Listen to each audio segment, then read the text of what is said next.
আচ্ছা, নমস্কার। গণিত পাঠশালায় তোমাদের প্রত্যেককে স্বাগত। আজকে দেখো তোমাদের নার্সিং এন্ট্রান্স 2026 তোমরা যারা নিজেদেরকে তৈরি করছো এএনএম, জিএনএম নার্সিং এন্ট্রান্সের জন্য, তোমরা জানো যে তোমাদের এক্সাম সেটা কিন্তু তোমাদের জুন মাস নাগাদ হতে চলেছে এবং তার প্রস্তুতি হিসাবে তোমাদের বলেছিলাম যে বিভিন্ন সাবজেক্টের উপর ক্লাস যেমন এই গণিত পাঠশালায় তোমরা পাবে। যে লাইফ সায়েন্সের আজকে তোমাদের যে ক্লাস 9-এর কোষ যে চ্যাপ্টারটা রয়েছে সেই কোষের ধারণা সম্পর্কে আজকে তোমাদের একটা ক্লাস দিচ্ছি। অবশ্যই তোমরা জানো যে যে টাইপের কোশ্চেনগুলো নার্সিং এন্ট্রান্সে আসে সেগুলো কিন্তু কনসেপ্টের উপর বেস করে যেমন অনেকটা হয়, পাশাপাশি অন্যান্য ধরনের এমসিকিউ টাইপের সেগুলো যেমন থাকছে এবং কনসেপ্টটা আগে দরকার। তো সেক্ষেত্রে আজকের এই ক্লাসটা অত্যন্ত গুরুত্বপূর্ণ হবে। তোমরা ডিটেলস একবার এই কোর্স রিলেটেড বিষয়টা দেখে নেবে। অবশ্যই ফার্স্ট টাইম যারা আছে সাবস্ক্রাইব করবে এবং ভিডিওটা প্রচুর পরিমাণে শেয়ার করবে এবং অবশ্যই যদি কোনো কোয়ারিজ থাকে কমেন্ট বক্সে কমেন্ট করে জানাবে। ওকে, তো দেখো, তো প্রথমেই আমি একটা কোষের তোমাদের ছবি দেখাচ্ছি যে এরকম একটা কোষের ছবি হতে পারে। এখানে বিভিন্ন ধরনের বিষয় অর্থাৎ কোষের আমরা জানি সাধারণত যে কোষের যে জীবদেহের মেইন যে গঠনগত এবং কার্যগত যে ইউনিট বা একক সেটা কিন্তু কোষকে বলা হয়। ঠিক আছে?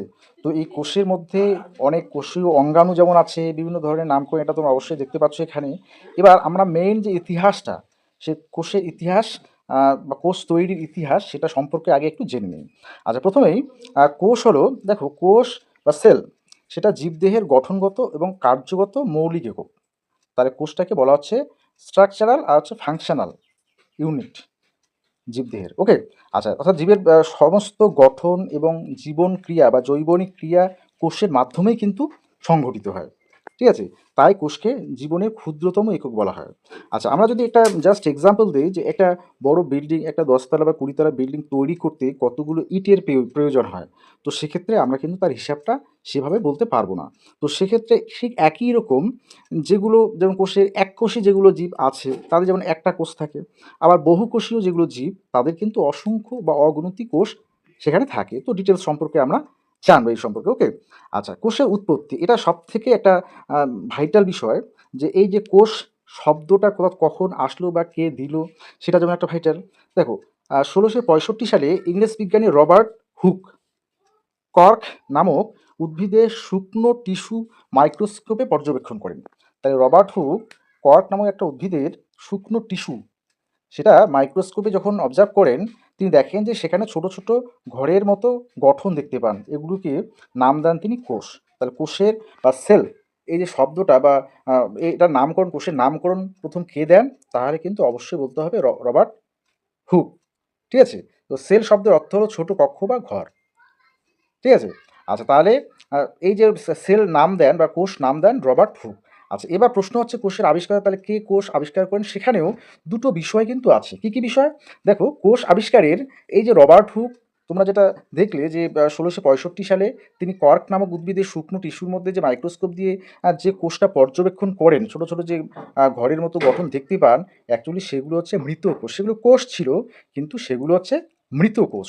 তাহলে রবার্ট হুক প্রথম কোষ পর্যবেক্ষণ করেন। যদি তোমাদের কোশ্চেন আসে যে কোষ প্রথম কে পর্যবেক্ষণ করেন, তাহলে অবশ্যই আমাদের আনসারটা হবে রবার্ট হুক। কারণ সেখানে কিন্তু যদি বলা না থাকে যে সজীব না মৃত, আর যদি বলা থাকে প্রথম সজীব কোষকে পর্যবেক্ষণ করেন বা মৃত কোষকে পর্যবেক্ষণ করেন, তাহলে কিন্তু প্রশ্ন দুটোর উত্তর আলাদা আলাদা হয়ে যাবে। কিন্তু যদি বলা হয় যে কোষ প্রথম কে পর্যবেক্ষণ করেন, তাহলে রবার্ট হুক এটাই হচ্ছে সব থেকে, এটাই হচ্ছে রাইট আনসার। ওকে, আচ্ছা, তাহলে রবার্ট হুক যে কোষটা পর্যবেক্ষণ করেন সেটা বা দেখেছিলেন সেটা হচ্ছে মৃত কোষ। ঠিক আছে? কারণ যে কর্কের কোষে তখন প্রোটোপ্লাজম ছিল না। এবার প্রোটোপ্লাজমটা কি সেটাও আমরা পরবর্তীতে জানবো। তাই হুক প্রথম মৃত কোষ দেখেছিলেন। ওকে, আচ্ছা, এবার হচ্ছে অ্যান্টনি ভ্যান লিভেনহুক। এবার লিভেনহুক 1674 সালে তিনি উন্নত মাইক্রোস্কোপ তৈরি করেন। আচ্ছা, তিনি প্রথম জীবন্ত কোষ বা সজীব কোষ পর্যবেক্ষণ করেন। তাহলে দেখো এখানে আরেকটা তোমরা বিষয় জানতে পারলে যে সজীব কোষ। তাহলে সজীব কোষ প্রথম কে পর্যবেক্ষণ করেন বা কে দেখেন, সেটা হচ্ছে বিজ্ঞানী লিভেনহুক। ওকে, লিভেনহুক তাহলে সজীব কোষ প্রথম পর্যবেক্ষণ করেন। এটা কিন্তু খুব ভাইটাল দুটো বিষয়। আচ্ছা, এবারে দেখো তিনি জলের মধ্যে এই যে অ্যামিবিয়া, ব্যাকটেরিয়া, প্রোটোজোয়া ইত্যাদি দেখতে পান।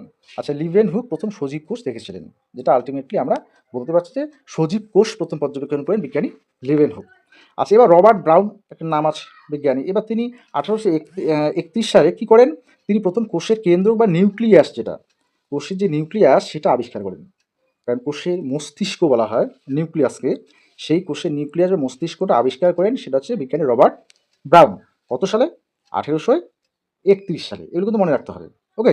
আচ্ছা, এরপরে স্লেডেন ও সোয়ান। আচ্ছা দেখো, এদের খুব গুরুত্বপূর্ণ ভূমিকা, কারণ এরা কোষ তত্ত্ব বা সেল থিওরি, কোষ তত্ত্ব বা সেল থিওরির জনক বলা হয় স্লেডেন ও সোয়ানকে। তারা 1838 থেকে 39 সালের মধ্যে এই যে কোষ তত্ত্ব সেটা তারা দেন, বা সেল থিওরি যেটাকে বলা হয়। ওকে। এবার তাদের সেই কোষ তত্ত্বে কী বলা ছিল বা কী ছিল, তাদের মতে সব জীবদেহ কোষ দিয়ে গঠিত। প্রত্যেকটা জীব, সে প্রাণী হতে পারে বা উদ্ভিদ হতে পারে, তারা কিন্তু কোষের সমন্বয়ে গঠিত। কোষ হলো সেজন্য জীবদের গঠনগত কার্যগত একক। ওকে। আচ্ছা, এবার আমরা সংক্ষিপ্ত আকারে যদি আমি একটা চার্ট তৈরি করেছি যাতে তোমাদের মনে রাখতে সুবিধা হয়। দেখো, এবার সেখানে বিজ্ঞানীদের নাম আছে অবশ্যই। রবার্ট হুক মৃত কোষ দেখেন প্রথম, লেভেন হুক সজীব কোষ দেখেন, রবার্ট ব্রাউন নিউক্লিয়াস আবিষ্কার করেন, স্লেডেন সোয়ান সোয়ান সেটা হচ্ছে ওনারা সেল থিওরি দেন বা কোষ তত্ত্ব। এবার বলছে যদি মৃত কোষ সজীব কোষ এগুলা তাহলে এক্সট্রা করে আর বলছি না, সবটা ভালো করে একবার দেখে নেবে। আচ্ছা, এরপরেই আমরা আসবো কোষের বৈশিষ্ট্য। এই যে কোষ, আমরা বলি যে কোষ প্রত্যেকটা জীবদেহ কোষ বা এক বা একাধিক কোষের সমন্বয়ে তৈরি। যেমনটা একটা বড় বিল্ডিং, হ্যাঁ, 10 তলা 20 তলা 40 তলা বিল্ডিং তৈরি করতে যতগুলো ইটের দরকার হয়, হ্যাঁ, সেই রকমই কোনো বহুকোষী যেগুলো জীব আছে তাদের দেহে কত সংখ্যক কোষ থাকতে পারে, একটা যে 20 তলা 40 তলা 50 তলা বিল্ডিং তৈরি করতে কতগুলি ইটের দরকার, সেটা প্রশ্নের আনসার যেমন দেওয়া খুব মুশকিল, সেই রকমই কোষের ক্ষেত্রেও কিন্তু একটা বহুকোষীয় জীবে কতগুলো কোষ আছে সেটাও কিন্তু বলা এক প্রকার মুশকিল। তো এদের বৈশিষ্ট্যগুলো কি? দেখো, জীবদের ক্ষুদ্রতম জীবিত একক, একদম ক্ষুদ্রতম জীবিত একক। আচ্ছা, কোষের ভিতরে বিভিন্ন যে কোষীয় অঙ্গাণুগুলো থাকে, ঠিক আছে, তা জীবনের বিভিন্ন কাজ সম্পন্ন করে। কারণ আমাদের দেহের যে কোষগুলো আছে, সে শুধু প্রাণীর না, জীবের যে কোনো জীবের ক্ষেত্রেই হোক না কেন, সে কোষগুলো বা এই কোষীয় যে অঙ্গাণুগুলো থাকে তারা কিন্তু বিভিন্ন কাজ করে থাকে, জৈবনিক যে ক্রিয়াগুলো। ওকে। প্রতিটি কোষের মধ্যে বিপাক ক্রিয়া বা মেটাবলিজম ঘটে। কোষ বৃদ্ধি হয়, বিভাজন, বংশবিস্তার করতে পারে। ওকে। আচ্ছা, কোষের পরিবেশের সঙ্গে উত্তেজনার প্রতিক্রিয়া বা রেসপন্স টু স্টিমুলাস দেখাতে পারে কোষটা। আচ্ছা, এবারে দেখো, তাহলে এটা হচ্ছে কোষের বৈশিষ্ট্য। আচ্ছা, এবারে এই যে সজীব কোষ আর মৃত কোষ, একেবারে সহজভাবে যদি বলা যায়, তাহলে সজীব কোষ যাদের প্রোটোপ্লাজম, যাদের যেসব কোষের মধ্যে প্রোটোপ্লাজম জীবিত থাকে সেগুলো সজীব, আর যেগুলো প্রোটোপ্লাজম মৃত থাকে সেগুলো হচ্ছে মৃত কোষ। ঠিক আছে। আচ্ছা, তোমরা তাহলে এই যে সজীব কোষ এর বৈশিষ্ট্য, মোট কথা যেটা আলটিমেট, সেটা হচ্ছে কোষের ভিতর প্রোটোপ্লাজম থাকবে, বিপাক ক্রিয়া, যেহেতু সজীব কোষ, সমস্ত ধরনের ঘটনা এখানে কোষ যে সমস্ত বা কোষীয় অঙ্গাণুগুলো যেগুলো যে জৈবনিক ক্রিয়াগুলো সম্পাদন করে সেগুলো কিন্তু সমস্ত কিছু সজীব কোষের ক্ষেত্রে হচ্ছে। আচ্ছা, এবার উদাহরণ যেমন সজীব কোষের, সেটা অ্যামিবা হতে পারে, অ্যামিবা এক কোষী, মানে একটাই কোষ থাকে। স্নায়ু কোষ মানুষের, পেশি কোষ, এগুলো সজীব কোষের উদাহরণ। আচ্ছা, উদ্ভিদের ক্ষেত্রে যেমন প্যারেনকাইমা কোষ। আচ্ছা, মৃত কোষ ডেড সেল, অর্থাৎ তোমাদের মৃত কোষ মানে প্রোটোপ্লাজমটা নষ্ট হয়ে যাওয়া, ঠিক আছে, অর্থাৎ প্রোটোপ্লাজম ধরে নাও নেই, তাহলে সেই সমস্ত কোষগুলো হচ্ছে মৃত কোষ। আচ্ছা, এদের বৈশিষ্ট্য কি? কোষ যদি মৃত হয় তাহলে এখানে কোনো ধরনের বিপাক ক্রিয়া হবে না, বিভাজন বৃদ্ধি কোষের হবে না, শুধুমাত্র গঠনগত বা যান্ত্রিক কাজ করতে পারে এরা। আচ্ছা, মৃত কোষের উদাহরণ অনেক সময় আসে, হ্যাঁ, জাইলেম ভেসেল, ট্রাকিট, তারপর স্ক্লেনকাইমা। আচ্ছা, মানুষের দেহের ত্বকের উপরিভাগের কোষ, চুল ও নখের কোষ। ওকে, এগুলো হচ্ছে মৃত কোষের উদাহরণ উদ্ভিদের এবং মানুষের দেহের। আচ্ছা, এবার পার্থক্য তোমরা সেটা এগুলোর মধ্যে থেকে পার্থক্য তোমরা সাজিয়ে নিতে পারো, আমি জাস্ট একটা চক আকারে সাজিয়ে দিয়েছি। আচ্ছা, তাহলে মেইন কথা দাঁড়াচ্ছে প্রোটোপ্লাজম থাকলে সজীব, প্রোটোপ্লাজম না থাকলে সেটা হচ্ছে মৃত কোষ। ওকে।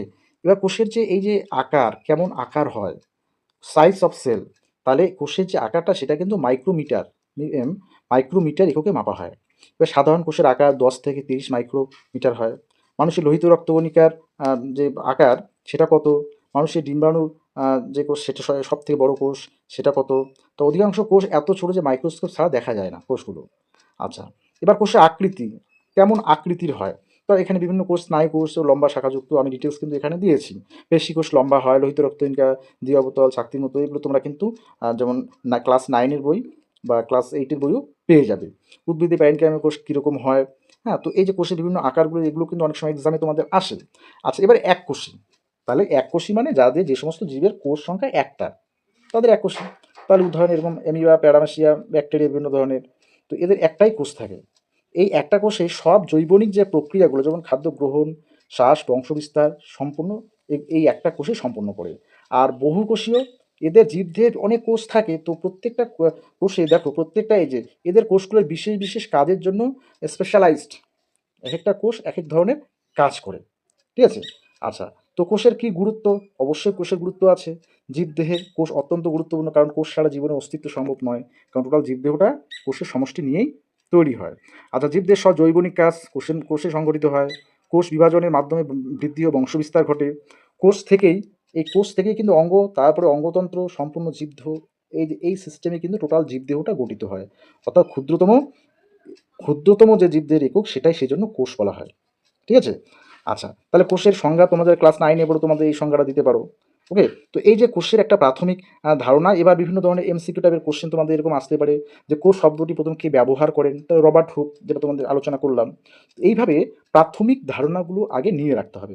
এর পরের বিষয়ে যে কোষ সম্পর্কে কোষের বিভিন্ন অঙ্গাণু বা নিউক্লিয়াস, বিভিন্ন অঙ্গাণুর বা কোথায় থাকে বা কী কাজ, সমস্ত বিষয়গুলো নিয়ে কিন্তু পরের যে ক্লাসগুলো, সেই ক্লাসগুলো থাকবে।